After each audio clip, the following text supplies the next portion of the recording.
Today, what I want to talk about is, smart home technology is certainly growing, and how do we make sense of that in this, as we work with clients, right, as a designer or a dealer, somebody that does smart home technology. And so we have developed this model of looking at homes and the way that you put technology in the home to kind of start understanding what's happening with technology today. So a couple of things that you'll learn today in this session is, first, what's the difference between a smart home versus smart products? And then you'll understand what true integration can bring to a home. And then finally, how you can leverage this to provide guidance for your clients if you're a designer. So one of the very first things to talk about is the growth trajectory of smart home products. 13 billion devices are projected to be going into homes. Normally, when you hear a number that large, you think it's going to be businesses. And true, the number of devices going into businesses and manufacturing is huge, but that number is strictly within homes. And that's because everything is getting connected in our world today, right? There's all kinds of crazy devices that are now being, they're enabled to connect into the cloud, provide you with an app to control it. I mean, there are crazy things like connected salt and pepper shakers. I don't know exactly what you do with that.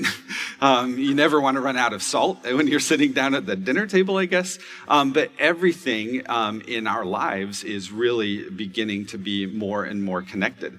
And this is great. It's fantastic because it offers, or it provides so much value to homeowners. But one of the things that you end up learning, or as you begin to really interact with this technology, is that sometimes it just adds more complexity, right? Sometimes when these devices are originally designed, it's designed to make our life more simple, but it really truly just makes it far more complex. And that it does so in a variety of ways, and we'll talk about that a little bit later.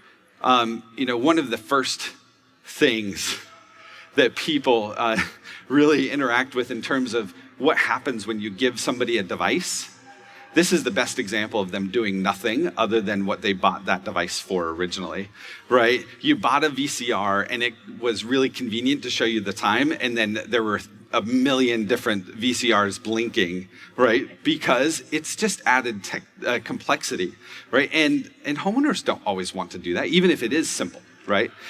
So one of the things that we're seeing in the smart home space is that homeowners, they want help.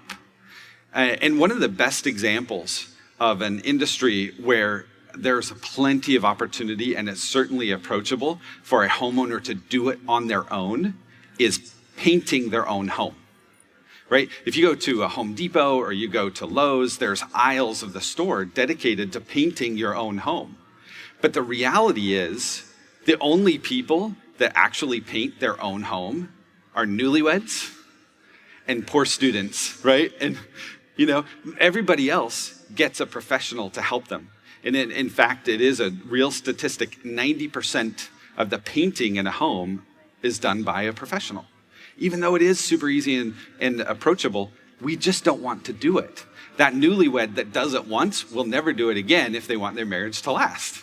Right? And the same is actually true with technology. And it's easy to assume that as technology, smart and connected technology, becomes more pervasive, that people will want to do it on their own more and more. But the reality is they still want people to help them, just like they already have today in so many other aspects of their home life. So this is where we developed a model for dissecting the way technology is within the home. And this is just a framework to think about, well, what does this device enable if I brought it into my home?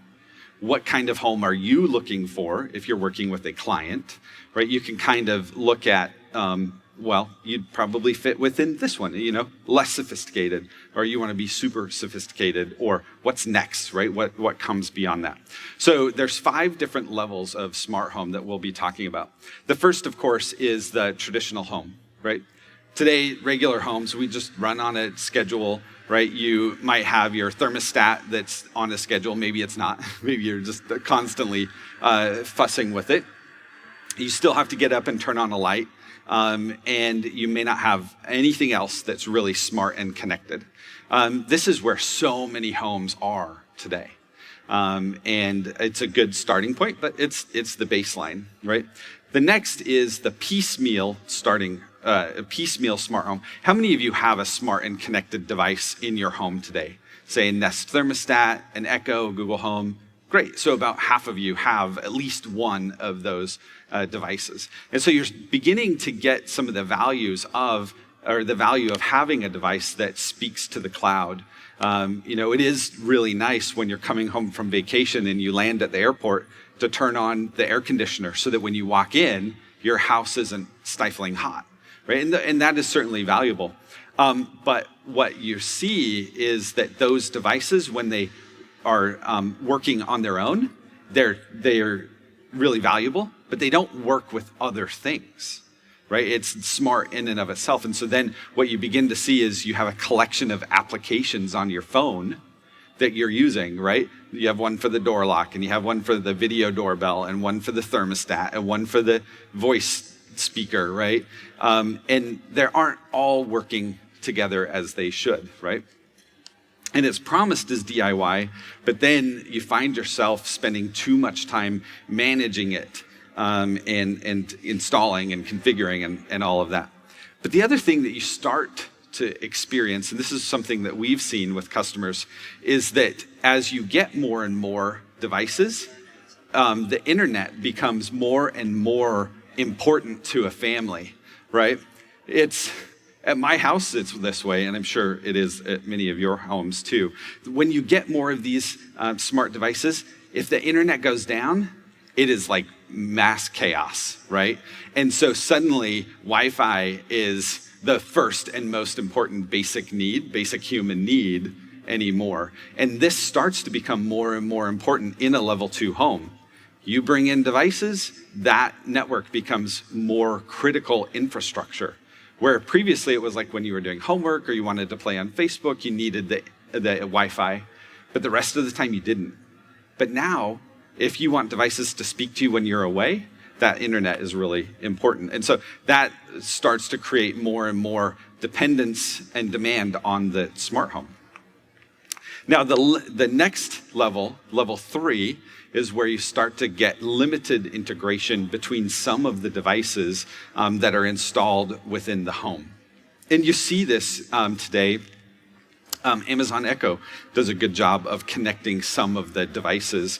But the problem is that those ecosystems are limited by either the manufacturer or the devices that you want to go in there, or the manufacturer of the individual smart devices, right? You can see that some of the mega corporations aren't going to invest in the others' ecosystems, right? The iTunes isn't going to connect with Amazon Alexa, right? Just in that overlap. And so you start to see where you get limited integration. Maybe if it's from a single manufacturer, you'll get those products working together. So you don't get that full value.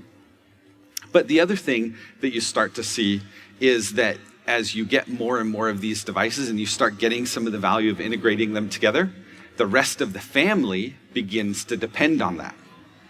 And the challenge with that is, if you're the smart home enthusiast, you're the one that loves gadgets and bring it in and install it and configure it, and you show the rest of the family how to use it, but then you get the family making it a part of their daily life, guess who they're going to come to when they have tech support problems, right? Suddenly you, as the gadget enthusiast, have become the CTO or the CIO for the home.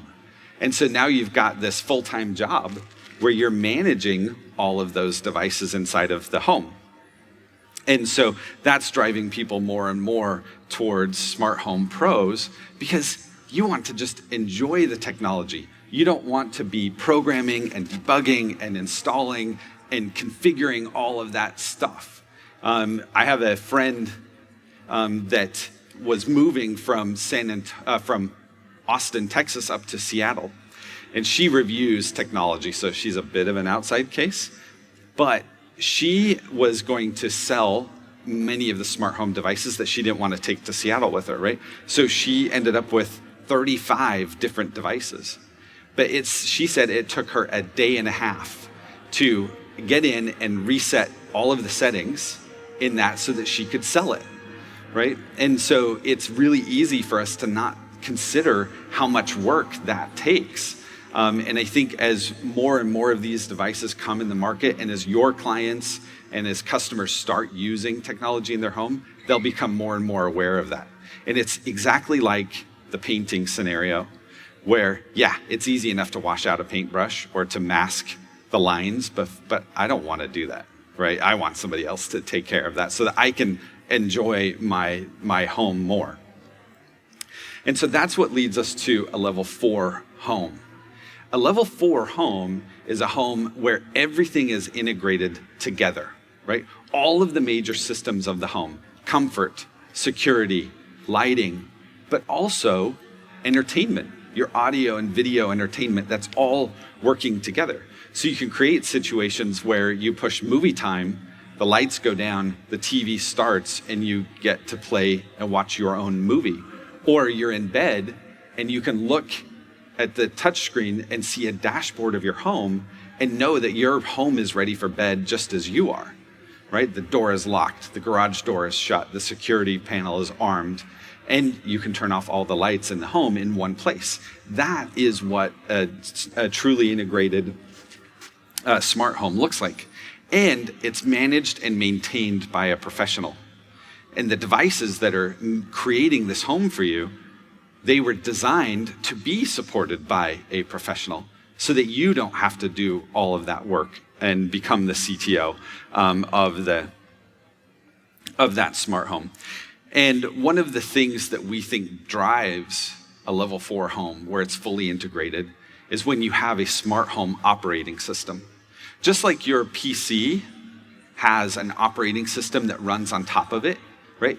In the early days of PC, you had MS-DOS, right? And then you had all these components that were pulled together to create a computer, right? It wasn't really until Microsoft released an operating system that ran on top of all of that complexity that it made it approachable for normal people, right? Like us. And your home, all that technology needs a smart home operating system to pull all of that together too, right? And that's what enables all of those different devices across the home to be interacting and integrated together, whether that is entertainment, comfort, security, or lighting. Another really important characteristic, and this is a unique characteristic from some of the smart devices that you see on the market today, is that a level 4 home is designed for the entire family. And what that means is there are intuitive and natural ways for the whole family to be able to interact with the technology. Today, where you've got a smart device that runs only through a mobile app, the only person that has that app installed is the person that smart home enthusiast that brought that gadget in the first place, right? Other people in the family don't have that or may not have that app installed. So the kids can't use it. A house guest can't use it. And so a key characteristic of a level 4 home is that there are many ways to interact with the home, and you can choose the most natural and easy. Voice control is an obvious one, where if you're cooking and your hands are dirty, you can say, Alexa, turn on the lights, and you can get more light in the kitchen. But that doesn't work so well when you're watching a movie or when you're in bed and your partner's asleep and you want to turn the thermostat down. In those cases, a remote is the ideal interface for the TV, and your mobile phone or a touchscreen is the ideal one from the bed. So a smart home operating system enables a variety of interfaces that all work together within a smart home.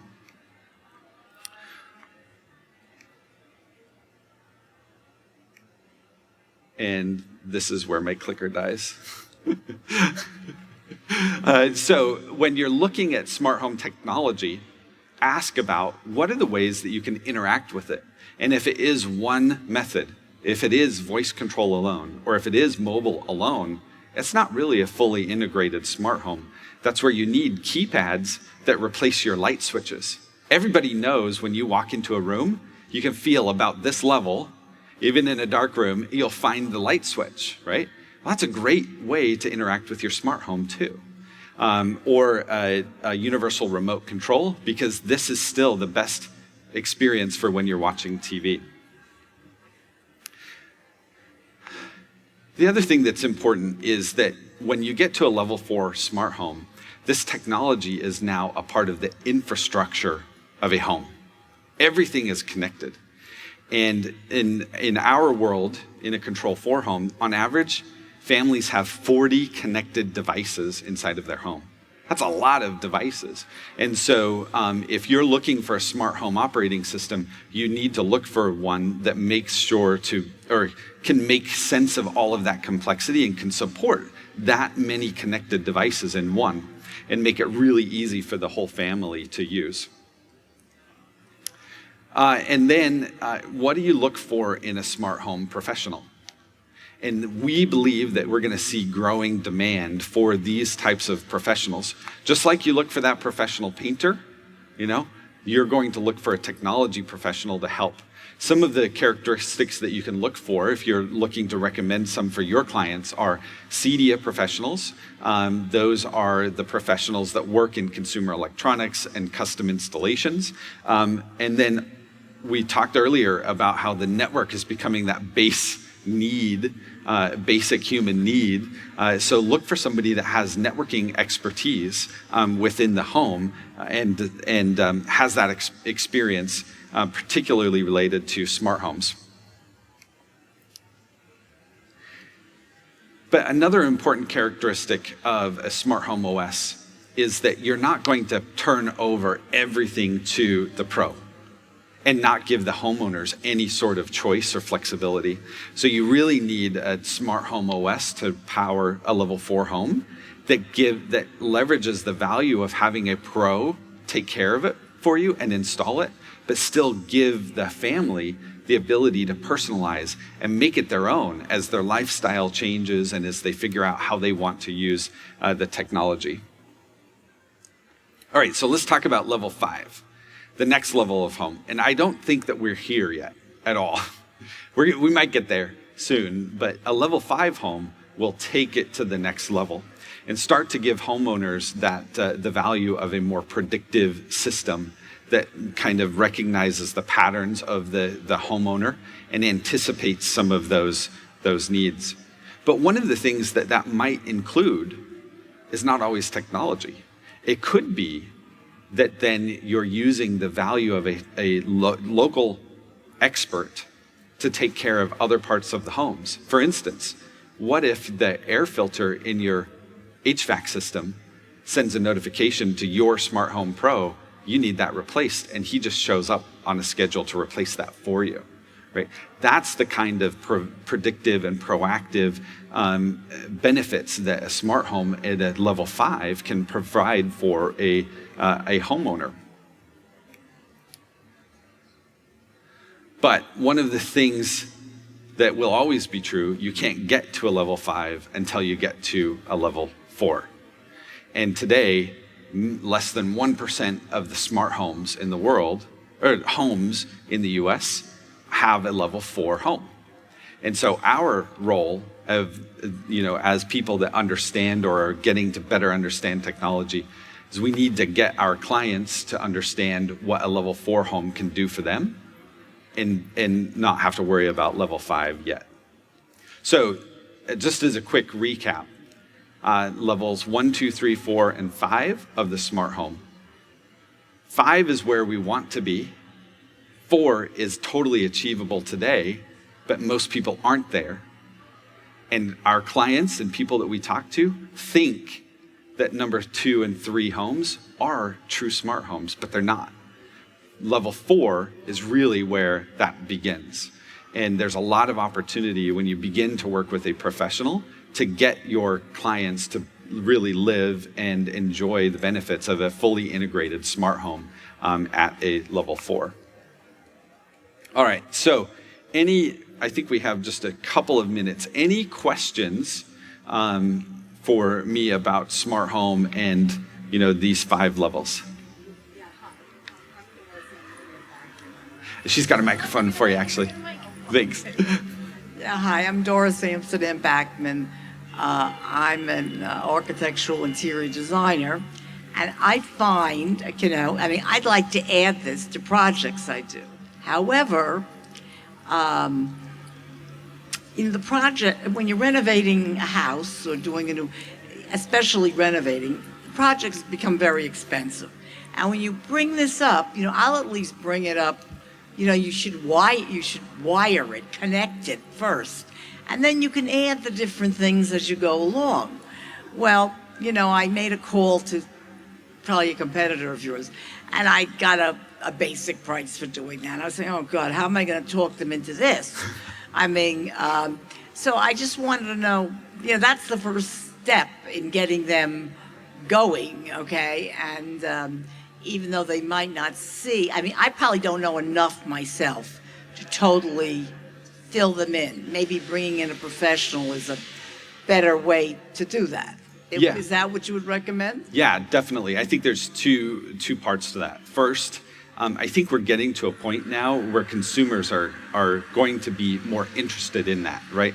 I'm sure there was a time when people would keep budgets low for just nice furnishings, and people, have started to accept, I really want these high-end marble countertops and willing to invest in that. I think we're getting to the point where they're going to just plan on a technology budget. But sometimes the best thing to do is take them to a showroom and begin working with a professional now, build a relationship so that you can work out at the best time to make that recommendation, and then plan to take your client to a showroom where they can experience that technology.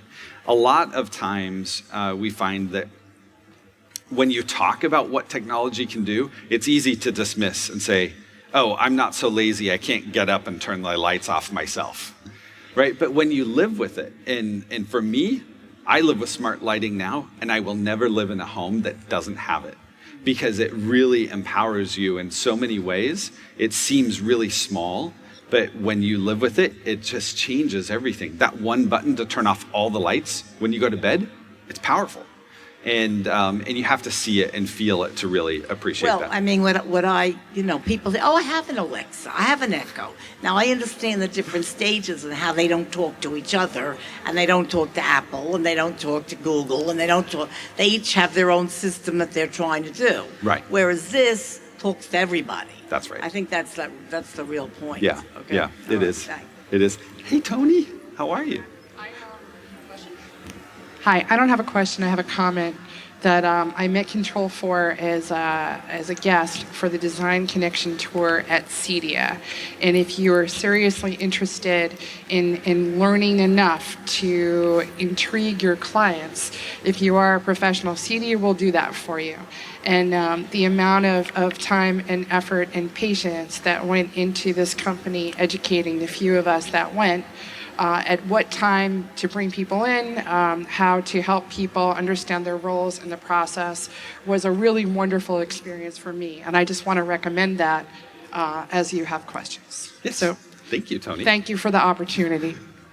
And just to double down on Tony's point, tonight actually is an event, we call it See For Yourself. Oh, great. But for those that haven't heard about that, See For Yourself event is an open house at our certified showrooms. We have 210 certified showrooms around the world. They're all hosting events today, but from 4 to 8 today in Queens is an event. You can talk to Danielle if you want specific instructions on how to get there, but it's a great way to go and meet a professional and begin to build a relationship. And just to start understanding the technology more as well. All right, any other questions? It's more about security and what happens when the power goes out, and how do you get people past that? They're afraid that their house is going to shut down on them. We have so many storms where you lose electricity for a long period of time. Right, yeah. No, it's a good question. So security and when the power goes out, when the power goes out in a smart home, it's the same as when your power goes out today. The default state is secure, and you can still get into the home. Obviously, your lights won't turn on, but they don't turn on today either, right? So in a world where you have a smart lock and you get home, most of them are actually battery powered, and so you can still get in. Some even have a really cool feature where if the batteries die, you can just get a 9-volt battery and touch the bottom of it, and it will power it enough to unlock it. So by default, you're secure, and they have easy ways to get in if there isn't any power as well.